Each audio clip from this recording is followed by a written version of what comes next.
ശ്രദ്ധിക്കുക, ഒറ്റയ്ക്കുള്ള ഡ്രൈവിംഗ് പഠനം സുരക്ഷിതമല്ല. ഡ്രൈവിംഗ് സ്കൂളിന്റെ സഹായത്തോടെ ലേണേഴ്സ് ലൈസൻസ് എടുത്തതിന് ശേഷം ഡ്രൈവിംഗ് പഠനം ആരംഭിക്കുക.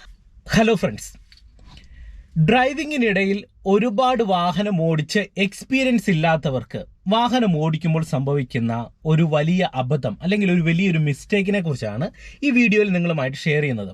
വാഹനം ആദ്യമായിട്ട് ഓടിച്ചു തുടങ്ങുന്ന ഒട്ടുമിക്ക ആൾക്കാർക്കും സംഭവിക്കുന്ന ഒരു മിസ്റ്റേക്കാണ്.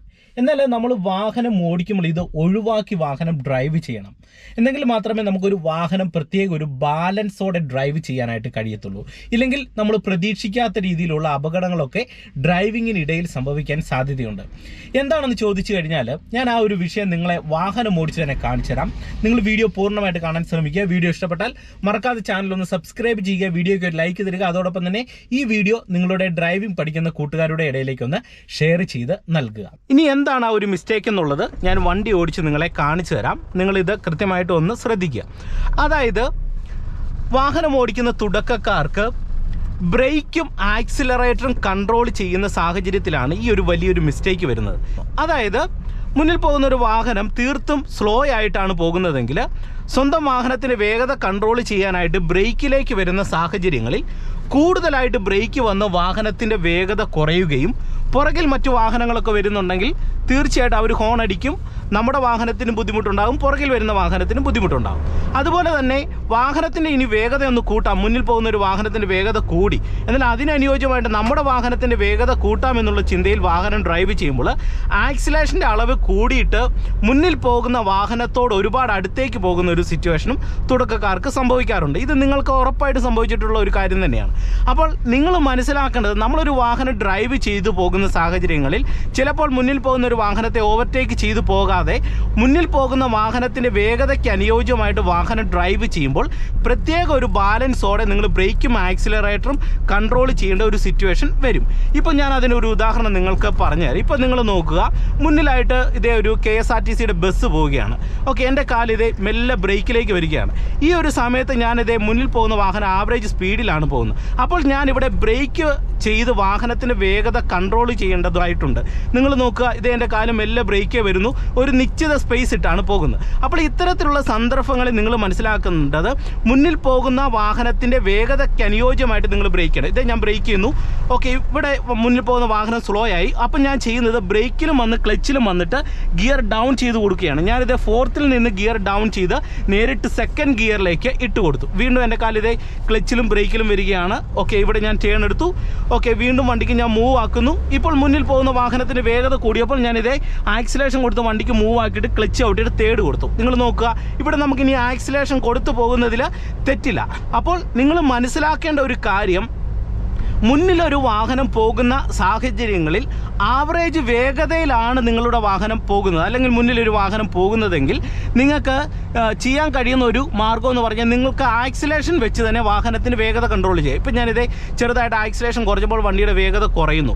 ഓക്കെ, ഇനി നമുക്ക് ഇച്ചിരി കൂടെ വേഗത്തിൽ പോകണമെന്നുണ്ടെങ്കിൽ ചെറുതായിട്ട് ആക്സിലേഷൻ കൊടുത്ത് വാഹനത്തിൻ്റെ വേഗത നമുക്ക് കൂട്ടാനായിട്ട് കഴിയും. ഇനി നിങ്ങളുടെ വാഹനം ഒരുപാട് അടുത്ത് മുന്നിൽ പോകുന്ന വാഹനത്തോട് ചേരുന്നുണ്ടെങ്കിൽ അടുത്ത് വരുന്ന ഒരു സിറ്റുവേഷൻ വന്നു കഴിഞ്ഞാൽ നിങ്ങൾ ബ്രേക്കേ വരിക, വണ്ടി സ്ലോ ചെയ്യുന്നതിനോടൊപ്പം തന്നെ ക്ലച്ച് ചവിട്ടി നിങ്ങൾ ഗിയർ ഡൗൺ ചെയ്ത് കൊടുത്ത് കയറി പോകാനായിട്ട് ശ്രമിക്കുക. ഇതേ ഞാൻ ഫസ്റ്റ് ഗിയർ കൊടുക്കുന്നു, മുന്നിൽ പോകുന്ന വാഹനം സ്ലോ ചെയ്തു. ഇതേ ഞാൻ വീണ്ടും വാഹനം മുന്നോട്ട് എടുക്കുകയാണ്. നിങ്ങൾ നോക്കുക, വാഹനം മുന്നോട്ട് എടുക്കുന്നു, വീണ്ടും ഞാൻ 2nd ഗിയറാണ് കൊടുക്കുന്നത്. ദേ, അപ്പോൾ നിങ്ങളുടെ വാഹനം സ്ലോ ചെയ്യേണ്ട ഒരു സിറ്റുവേഷൻ വരുമ്പോൾ നിങ്ങൾ ഗിയർ ഡൗൺ ചെയ്ത് കൊടുത്ത് വാഹനം സ്ലോ ചെയ്യുക. അതിനോടൊപ്പം തന്നെ ബ്രേക്ക് ചെയ്യാനായിട്ട് ശ്രമിക്കുക. നമ്മൾ വാഹനം സ്ലോ ചെയ്യാനായിട്ട് ബ്രേക്ക് മാത്രമാണ് അമർത്തുന്നത്. നമ്മൾ വാഹനം ഡ്രൈവ് ചെയ്തു പോകുന്ന സാഹചര്യങ്ങളിൽ ഉദാഹരണം പറയും, ഇപ്പോൾ ഞാൻ 4th ഗിയറിലാണ് വാഹനമായിട്ട് പോകുന്നത്. അപ്പോൾ മുന്നിൽ പോകുന്ന വാഹനം സ്ലോ ആയി, അപ്പം നമ്മുടെ വാഹനവും സ്ലോ ചെയ്യണം. അതിന് നിങ്ങൾ ബ്രേക്ക് മാത്രമാണ് അമർത്തി കൊടുക്കുന്നതെങ്കിൽ സംഭവിക്കുന്നത് ബ്രേക്കിൻ്റെ അളവ് കൂടുകയും മുന്നിൽ പോകുന്ന വാഹനം ഓട്ടോമാറ്റിക്കായിട്ട് സ്ലോ ആകുമ്പോൾ നമ്മൾ ഏറ്റവും ടോപ്പായിട്ടുള്ള ഒരു ഗിയറിലാണ് പോകുന്നത്. ആ ഗിയറിൽ പോകാനായിട്ട് ബുദ്ധിമുട്ട് കാണിക്കുകയും നിങ്ങളുടെ വാഹനം എഞ്ചിൻ ഇടിച്ച് ഓഫ് ആവും. ഇപ്പോൾ നിങ്ങൾ നോക്കി, മുന്നിൽ പോകുന്ന വാഹനം സ്ലോ ആയി. ഇപ്പോൾ ഞാൻ ഗിയർ ഡൗൺ ചെയ്ത് 3rd കൊടുക്കുകയാണ്. വീണ്ടും ഞാൻ ഗിയർ ഡൗൺ ചെയ്ത് 2nd കൊടുക്കുകയാണ്. 2nd കൊടുത്തതിന് ശേഷമാണ് ഇത് എൻ്റെ കാല് ബ്രേക്കിൽ വന്ന് സ്ലോ ആകുന്നത്. അപ്പോൾ ഗിയർ ഡൗൺ ചെയ്ത് നമ്മൾ സ്ലോ ചെയ്തെങ്കിൽ മാത്രമേ മുന്നിൽ പോകുന്ന ഒരു വാഹനത്തിൻ്റെ വേഗതയ്ക്ക് അനുയോജ്യമായിട്ട് നമ്മുടെ വണ്ടി സ്ലോ ചെയ്തുകൊണ്ട് ഓടിക്കാൻ കഴിയൂ.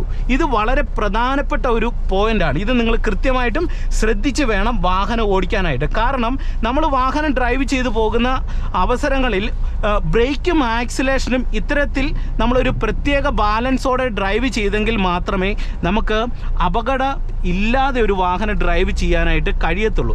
അതുകൊണ്ട് തന്നെ നിങ്ങൾ ശ്രദ്ധിക്കേണ്ട ഒരു പോയിൻ്റ് ഒന്നും കൂടെ പറയാം.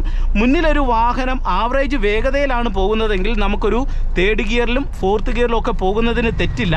നമുക്ക് വാഹനത്തിൻ്റെ വേഗത കൺട്രോൾ ചെയ്യാനായിട്ട് ആക്സിലേഷൻ കുറച്ച് നമുക്ക് വാഹനത്തിൻ്റെ വേഗത കുറയ്ക്കാനായിട്ട് ആക്സിലേഷൻ കുറച്ച് കൊടുക്കാം. ഇനി വാഹനത്തിൻ്റെ വേഗത ഇനി കുറച്ചും കൂടെ കുറയ്ക്കണമെന്നുണ്ടെങ്കിൽ നമുക്ക് ഒരു ഇറക്കം കൂടിയ റോഡൊക്കെ ആണെങ്കിൽ ജസ്റ്റ് ബ്രേക്ക് ചെയ്തും വണ്ടി സ്ലോ ചെയ്യാം. എന്നാൽ മുന്നിൽ പോകുന്ന ഒരു വാഹനം ആവറേജ് വേഗത നന്നായിട്ട് അങ്ങ് കുറയുന്നു, ഒരു 30 കിലോമീറ്റർ വേഗതയിലേക്കൊക്കെ എത്തുന്നു എന്ന് കരുതിയാൽ നിങ്ങൾ എന്ത് ചെയ്യണം? നിങ്ങൾ പോകുന്ന ഏതൊരു ഗിയർ ആയിക്കോട്ടെ, ഇപ്പോൾ ഉദാഹരണം പറയാം 3rd പോകുന്നതെങ്കിൽ ജസ്റ്റ് നിങ്ങൾ എന്ത് ചെയ്യണം? ബ്രേക്ക് ചെയ്ത് ക്ലച്ച് ചവിട്ടിയിട്ട് ഗിയർ ഒന്ന് ഡൗൺ ചെയ്ത് 2nd ഗിയർ കൊടുക്കുക. അതിനുശേഷം ക്ലച്ച് എന്ന് കാലയക്കുക, പിന്നെ ബ്രേക്ക് ചെയ്യുക. പിന്നെ ബ്രേക്ക് ചെയ്താലുള്ള ഒരു ഗുണമെന്ന് പറഞ്ഞു കഴിഞ്ഞാൽ ഓൾറെഡി വലിയ ഗിയറിലേക്ക് വാഹനം വരുന്നത് കൊണ്ട് തന്നെ വണ്ടിയുടെ വേഗത കുറയുകയും ചെയ്യും. ആ ഒരു ഗിയറിൽ വാഹനം പോകാനുള്ള സാധ്യതയുണ്ട്. ആ ഒരു സമയത്ത് നമ്മൾ ബ്രേക്ക് ചെയ്താൽ പോലും ഒരുപാട് വാഹനം ബ്രേക്ക് കൂടുതലായിട്ട് വന്ന് വണ്ടി എഞ്ചിൻ ഇടിച്ച് ഓഫ് ആകാനുള്ള സിറ്റുവേഷൻ ഇല്ല. അപ്പോൾ ഈ ഒരു കാര്യം നിങ്ങൾ കൃത്യമായിട്ട് മനസ്സിലാക്കണം. ഇനി ഒരു പോയിന്റും കൂടി ഇതുമായിട്ട് ബന്ധപ്പെട്ട് ഞാനൊന്ന് ഷെയർ ചെയ്യാം, നിങ്ങൾ ഒന്ന് ഓർത്തിരിക്കുക. അതായത് നമ്മൾ വാഹനത്തിൻ്റെ ബ്രേക്കും ആക്സിലറേറ്ററും യൂസ് ചെയ്യുമ്പോൾ എപ്പോഴും വളരെ സ്മൂത്തായിട്ട് വേണം നിങ്ങൾ ഈ ഒരു കാര്യം ചെയ്യാനായിട്ട്. അതായത് നമ്മൾ ഗിയർ ഷിഫ്റ്റ് ചെയ്യുന്ന സമയത്താണല്ലോ ക്ലച്ച് പൂർണ്ണമായിട്ട് അമർത്തുന്നത്. ആ ഒരു സമയത്ത് നമുക്ക് ഫുൾ ക്ലച്ച് അമർത്തി നമ്മൾ ഒറ്റയടിക്കാണ് ഓരോ ഗിയറും ഷിഫ്റ്റ് ചെയ്യുന്നത്. എന്നാൽ ആക്സിലേഷൻ നമ്മൾ കൊടുക്കുന്നത് എങ്ങനെയാണ്? ഒരു വാഹനം ഓടിച്ചു പോകുന്ന സാഹചര്യങ്ങളിൽ റോഡ് മനസ്സിലാക്കി ആവശ്യാനുസരണം സ്മൂത്തായിട്ടായിരിക്കണം നമ്മൾ ആക്സിലേഷൻ കൊടുക്കേണ്ടത്. അതുപോലെ തന്നെ ആയിരിക്കണം ഒരു വാഹനത്തിന് ബ്രേക്ക് ചെയ്യേണ്ടത്. ബ്രേക്ക് ചെയ്യേണ്ട സാഹചര്യങ്ങളിലും സ്മൂത്തായിട്ട് ബ്രേക്ക് ചെയ്യുക. അതായത് വാഹനത്തിൻ്റെ വേഗത കുറയാൻ ആവശ്യമായിട്ടുള്ള ഒരു ബ്രേക്ക് ചെയ്യുക. ഒരുപാട് ഹാർഡായിട്ടുള്ള ബ്രേക്ക് ഒരു കാരണവശാലും നിങ്ങൾ ഡ്രൈവ് ചെയ്യുന്നതിനിടയിൽ ചെയ്യരുത്. അതൊരു ബാഡായിട്ടുള്ള ഒരു ഡ്രൈവിംഗ് ഹാബിറ്റാണ്. അങ്ങനെ ഒരു കാര്യം നിങ്ങൾ ചെയ്തു കഴിഞ്ഞാൽ വലിയ അപകടങ്ങളിലേക്ക് പോകാനുള്ള സാധ്യതകൾ കൂടുതലാണ്. അപ്പോൾ ഈ ഒരു കാര്യം കൂടെ നിങ്ങൾ തീർച്ചയായിട്ടും ഡ്രൈവ് ചെയ്യുന്നതിനിടയിൽ ശ്രദ്ധിക്കുക. അപ്പോൾ ഇന്നത്തെ ഈ ചെറിയൊരു വീഡിയോ വാഹനം ഓടിക്കുന്ന തുടക്കക്കാർക്ക് ഗുണമായെന്ന് പ്രതീക്ഷിക്കുന്നു. അതുകൊണ്ട് തന്നെ വാഹനം ഡ്രൈവ് ചെയ്യുമ്പോൾ ബ്രേക്കും ആക്സിലറേറ്ററും കൺട്രോൾ ചെയ്യുമ്പോൾ നിങ്ങൾ ഈ കാര്യങ്ങളൊന്ന് ശ്രദ്ധിക്കുക. ഇന്നത്തെ വീഡിയോ നിങ്ങൾക്ക് ഇഷ്ടമായെങ്കിൽ മറക്കാതെ ചാനലൊന്ന് സബ്സ്ക്രൈബ് ചെയ്യുക, വീഡിയോയ്ക്ക് ലൈക്ക് തരിക. അതോടൊപ്പം തന്നെ വീഡിയോ നിങ്ങളുടെ ഡ്രൈവിംഗ് പഠിക്കുന്ന കൂട്ടുകാരുടെ ഇടയിലേക്കൊന്ന് ഷെയർ ചെയ്ത് നൽകുക. നമ്മൾ ഡ്രൈവിംഗ് ടിപ്സിൻ്റെ ഒരു ചാനലും കൂടെ ചെറുതായിട്ട് തുടങ്ങി വരുന്നുണ്ട്. ആ ഒരു ചാനലിൽ കുറച്ചും കൂടെ വീഡിയോകൾ ഞാൻ അപ്ലോഡ് ചെയ്യാനായിട്ടാണ് ഉദ്ദേശിക്കുന്നത്. ആ ചാനലിൻ്റെ ലിങ്ക് ഞാൻ ഡിസ്ക്രിപ്ഷൻ ബോക്സിൽ കൊടുക്കാം. നിങ്ങൾ ആ ചാനലും കൂടെ ഒന്ന് കയറി കാണുക, സബ്സ്ക്രൈബ് ചെയ്ത് സപ്പോർട്ട് ചെയ്ത് നൽകുക. അതോടൊപ്പം തന്നെ നമ്മുടെ ഈ ചാനൽ സബ്സ്ക്രൈബ് ചെയ്യാത്തവർ തീർച്ചയായിട്ടും സബ്സ്ക്രൈബ് ചെയ്ത് സപ്പോർട്ട് ചെയ്ത് നൽകുമെന്ന് പ്രതീക്ഷിക്കുന്നു. വീണ്ടും നമുക്ക് മറ്റൊരു വീഡിയോയുമായിട്ട് അടുത്തൊരു ദിവസം കാണാം. എല്ലാവർക്കും നല്ലൊരു ദിവസം ആശംസിച്ചുകൊണ്ട് ഇന്നത്തെ വീഡിയോ നിർത്തുന്നു. നന്ദി, നമസ്കാരം. ശ്രദ്ധിക്കുക, ഒറ്റയ്ക്കുള്ള ഡ്രൈവിംഗ് പഠനം സുരക്ഷിതമല്ല. ഡ്രൈവിംഗ് സ്കൂളിന്റെ സഹായത്തോടെ ലേണേഴ്സ് ലൈസൻസ് എടുത്തതിന് ശേഷം ഡ്രൈവിംഗ് പഠനം ആരംഭിക്കുക.